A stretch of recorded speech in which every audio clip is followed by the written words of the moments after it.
Welcome to today's Global Connections program. I'm Bill Miller. How many least developed countries are there in the world? How does a country graduate from being a least developed country to move into another bracket? My guest today is an expert on this topic. My guest today is Dr. Daniel Gay. Dr. Daniel Gay, a Scottish national, is the Interregional Advisor on Least Developed Countries with the Committee for Development Policy in the United Nations Department of Economic and Social Affairs. Dr. Gay, welcome to today's Global Connections program. Hi, good to be here. That's quite a mouthful. That's quite a title you got there. Yeah, very important work that you're doing, and very interesting work also. Let's just start off with this least developed country concept.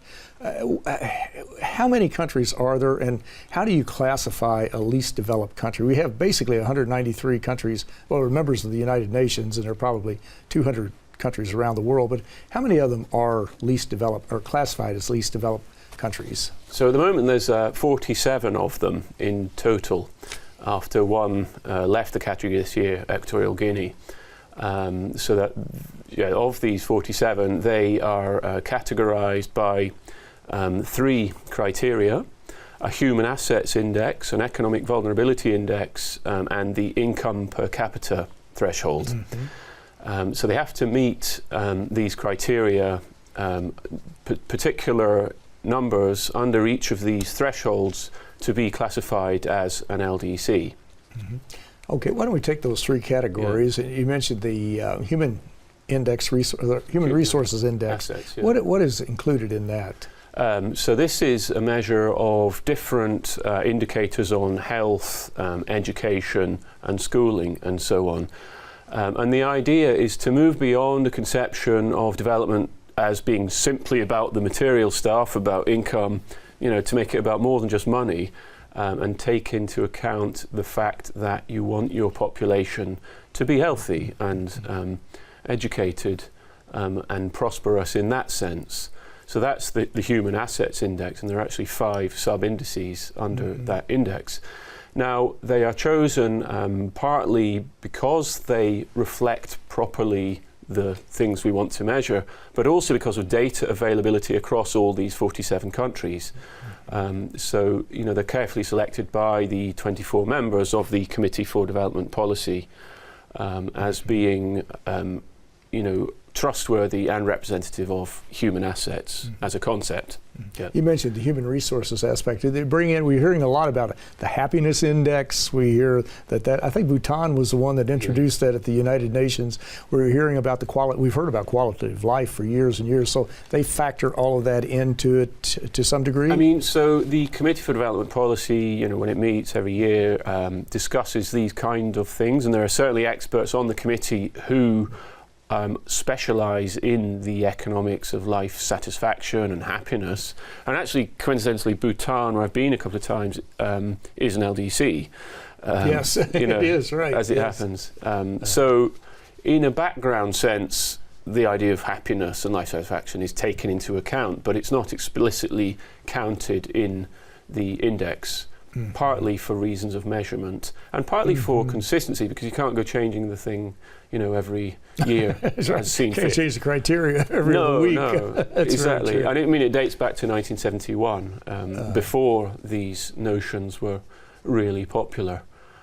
So, although it's reviewed periodically to check that it's really measuring the things that we want it to, there has to be some kind of constancy over the years. Sure, right, yeah. Standardization to a large degree, some type of standardization. Now, you mentioned also the economic index. What does that include? So there's an economic vulnerability index and a per capita income threshold. So the per capita income threshold is quite simple, and that is simply, at the moment, around $1,230. And that's taken from the World Bank. And that is the level above which a country is considered to be moving into the lower middle income category. So that's quite straightforward. And the economic vulnerability index is a much more complicated beast, basically.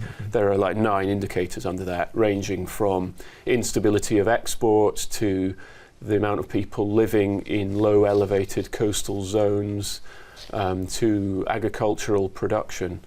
and so on. And the idea, again, like the Human Assets Index, is to understand that being a least developed country isn't all just about money. It's about instability. It's about the prospects for stable economic growth, and to bring in as well the environmental side. And although these things are sometimes quite difficult to measure, particularly in these kind of countries where the data tend to be of a lower quality, we do our best to measure environmental concerns. Yeah. Now you mentioned there are 47 countries that are now the least developed countries, are in that category. You mentioned Equatorial Guinea graduated, I guess, a couple of years ago. Have there been other countries that have graduated? Yeah, so actually Equatorial Guinea graduated in June this year. Oh, just in June? Yeah, just in June, so it's the most recent one. There are 4 others, so Cape Verde, the Maldives, Samoa, and Botswana was the first way back in the early 90s. So broadly you can see a lot of them so far, of these 5 in total, have been smaller states, as well as, well, there's been a higher representation of islands, Samoa, Maldives, and Cape Verde.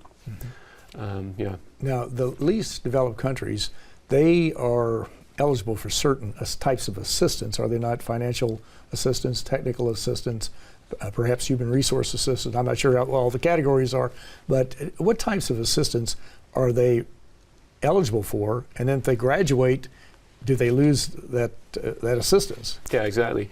So the point of the category actually is to demarcate a certain group of countries which receives special help from the international community. So there's a long list of well over 100 international support measures, some of which are quite small and some big and very, very meaningful for the countries themselves. So we divide them into 3 categories, basically trade, aid, and other measures. And on the trade side, they get duty-free, quota-free market access to other countries. So both developed and other developing countries have special schemes to give the LDCs, the least developed countries, tax-free access for their exports, as well as quota-free access. So there's no quantitative limits on what LDCs can export to, for example, the EU and the United States and China, nor are there any taxes. So that gives them a relative margin of preference for their exports. And it has been seen to help drive economic growth and export development in some of the LDCs. It's actually pretty important in some, like Bangladesh, for example, which has a big garment industry, particularly aimed at Europe. Exactly. So that's the trade stuff. And officially, the Organisation for Economic Cooperation and Development, their Development Assistance Committee, gives a particular proportion of aid to the LDCs. They're supposed to give up to 0.2% of their gross national income to LDCs in the form of official development assistance. So 0.2% of these rich countries' GNI, gross national income, I see, is supposed to go. That's the target for them to hit for LDCs, for least developed countries. Not all of them do, but a number of them have contributed over and above what they do to other developing countries, specifically for aid to the LDCs. Yeah. There was, as I recall, there was a Monterey conference, I believe, where they came up with the 0.7% of the GDP from all the developed countries was supposed to be forwarded to developing countries, but only a handful of countries, mostly Scandinavian countries, are achieving that goal. It's interesting how many people in various, especially the United States, believe we're donating 25% of our budget to foreign assistance, which is not wrong, not even close. We're not even close to the 0.7%. You're reaching that. We're down about 0.2 or something like that. No. But how will that play into this as far as achieving that? What is the ODA? Is the official development assistance target? How does that play into it? So they basically allocate a proportion of that 0.7% of gross national income to the LDCs. They're supposed to prioritise LDCs, the least developed countries, over the other developing countries. And so far, the mobilization of development assistance over the last decade in the wake of the 0.7% target has been pretty good. Although a couple of years ago, particularly after the financial crisis, the amount of aid allocated to LDCs declined a little bit and has somewhat stagnated. So there are still challenges with respect to ODA, official development assistance, to the LDCs. But as you say, a lot of the North European countries do very well. Yes, they do. Account. They far exceed it. Yes, that's very true. Applauded for doing so. And they're a role model for the other countries that are not achieving it. That's very true. And going back to your point about people thinking that the wealthy countries are more generous than they really are, the aid per head for sub-Saharan Africa is only in the region of $20. Per capita ODA. Which is a small pittance. It's really not that much. It really isn't. It doesn't seem that much. Yeah, there's so much misinformation out there about foreign assistance. Well, so much misinformation about the UN and what it does, and how so many people view it as a supranational organization, which it's not, and has a standing army, which it doesn't have. It's super rich, which it's not. So, no. But a lot of myths. I think, and a lot of people focus, perhaps rightly, on the peacekeeping operations. Right. And on the Security Council. But what often gets overlooked, I think, is the amazing work that the UN does in development, and particularly on the least developed countries, I mean, the countries at the bottom of the pile, so to speak. And there are, many hundreds of dedicated people working in countries, as well as from headquarters, to assist these kind of less fortunate countries. And it's something that I tend to think doesn't get quite enough attention. It certainly does not, and the lion's share of the media attention, especially in the United States, is on the Security Council, somewhat on peacekeeping, a little bit on the General Assembly, but those are only 20% of the UN budget, and you've got 80% of the humanitarian efforts with the World Food Program, the UN Children's Fund. You got just on across the board. UN High Commission for Refugees now working with 66 million refugees. 15 years ago it was about 10 million, and look where they are today. But these groups get overlooked and do not get very much publicity at all. But that's another show, I guess. We'll have to come back and talk about that. Now, you mentioned a third category, a catch-all. Is that right? There was a third category of miscellaneous or something like that? Yeah, of international support measures for the least developed countries. So there are other, it's a catch-all category, as you say. So there are things like, there's travel assistance to the General Assembly for all least developed countries. There are small grants and special assistance for members of least developed countries. Scholarships given by developed countries to inhabitants of LDCs, this kind of thing, as well as climate financing. The LDCs are eligible for national adaptation programs of action, so climate financing to help them adapt to climate change. Exactly. And all of them have availed themselves of this source of funding in one way or another. So there are many small measures, all of which I think cumulatively help a little bit, as best as possible. True. Well, you're watching Global Connections Television, which is a privately funded, independently produced program. The opinions expressed on Global Connections are solely those of the moderator and his guests. We would invite our viewers to go to our website at www.globalconnectionstelevision.com to view previous programs. Also, if you are involved in a PBS or community access television station, or perhaps an educational institution that has an intra-campus television hookup, or you just have a website and you like our shows and would like to share them with your family, friends, colleagues, whatever the case might be, please go to our website and you're invited to download the programs, because Global Connections Television is provided free of charge as a public service to better help people understand international issues and how they impact our lives. Today we're taking a look at the least developed countries, the 47. We're not going to look at all 47. But we're going to talk about them in general terms and how a country can graduate from this particular grouping. My guest today is an expert on this. My guest today is Dr. Daniel Gay, a Scottish national, who is the Interregional Advisor on Least Developed Countries with the Committee for Development Policy in the United Nations Department of Economic and Social Affairs. affairs. We're talking about the least developed countries and how they move off. You lived, we might do a sort of a case study, a model. Yeah. You lived in Vanuatu, which is in the Pacific, and it's off the coast of Australia. But this is a small archipelago. I forget how many islands, but it's a Y-shaped arrangement. There are about 350,000 people, something like that. Talk a little bit about your experience in Vanuatu, and it's still classified as a least developed country. But how does this? What are some of the characteristics of Vanuatu that you can talk about today that might show us how they are? Well, will show us how they are today, and what they might do tomorrow to graduate and to be no longer a least developed country. Yeah, I mean, so Vanuatu is really a success story. It has been scheduled for graduation by the Committee for Development Policy and the recommendation accepted by the Economic and Social Council. So it has been recommended for graduation in 2021. So it's a success story. It's moved out of the category. And I lived there between 2002 and 2004 when things were not looking particularly optimistic. But since then, real income has grown by 2.5 times. So that's taking inflation into account. Gross national income per capita has actually gone up by 2.5 times, mostly on the back of a tourism boom, actually. And what's striking about Vanuatu is they did things their own way.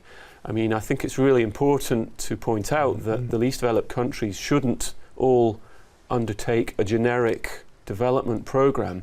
They shouldn't all do the same things. One size doesn't fit all. And I think what was clever about the Vanuatu government and policymakers was that they figured out, well, let's adapt our development situation to our own ends, to our own circumstances. So they prioritize happiness, well-being. The country has generally high levels of life satisfaction, and there's a priority given to the indigenous community. And they're quite well aware that they probably will never, or it may be a long time, until they are at Western, so-called Western or developed country levels of income. So the idea is, why not prioritize well-being? Why not try and live, good, enjoyable, fulfilling lives? And that's to some extent what they did. They did things their own way. They took the advice of the international community, followed other country examples where possible and where relevant, where they thought it was appropriate to the Vanuatu context, but they strongly adapted it. And it seemed to work out well. I mean, it's one of the biggest tourism exporters of any LDC nowadays. And there are other small sources of growth and exports as well alongside that. So, it's really heartening, 15 years later, to see the country doing so well and to be scheduled for graduation in 2021. And I should also emphasize the role of what we term productive capacity. So many least developed countries, despite their market access to the rich and other developing countries, find it difficult to develop and to export to those countries.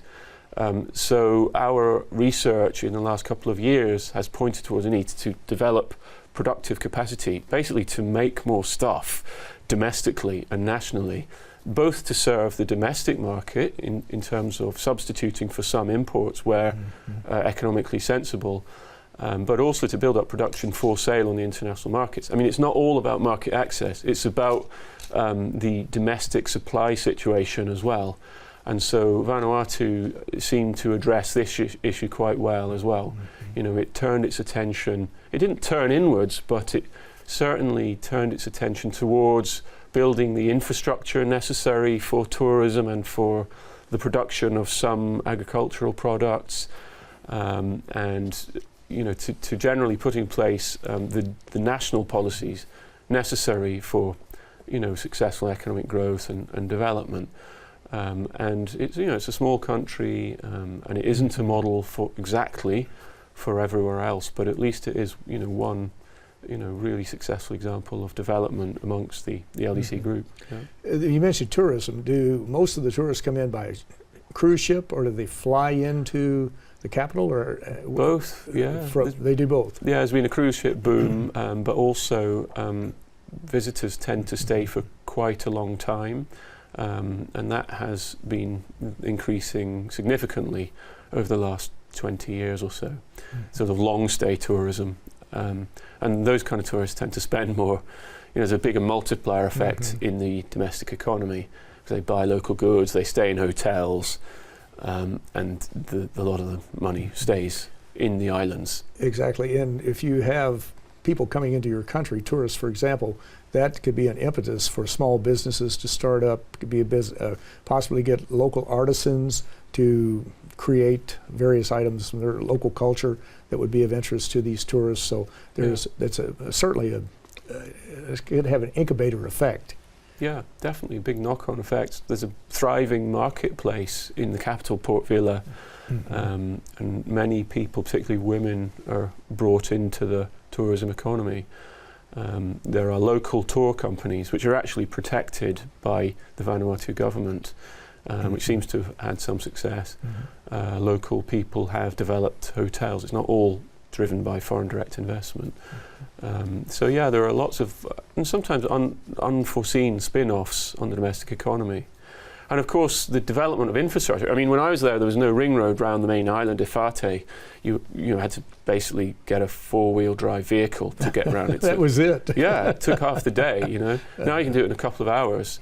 Thanks, in fact, to US aid from the Millennium Challenge Corporation, which helped build this tar-sealed road around the island. And that in turn helped not just tourism, but farmers getting their goods to market.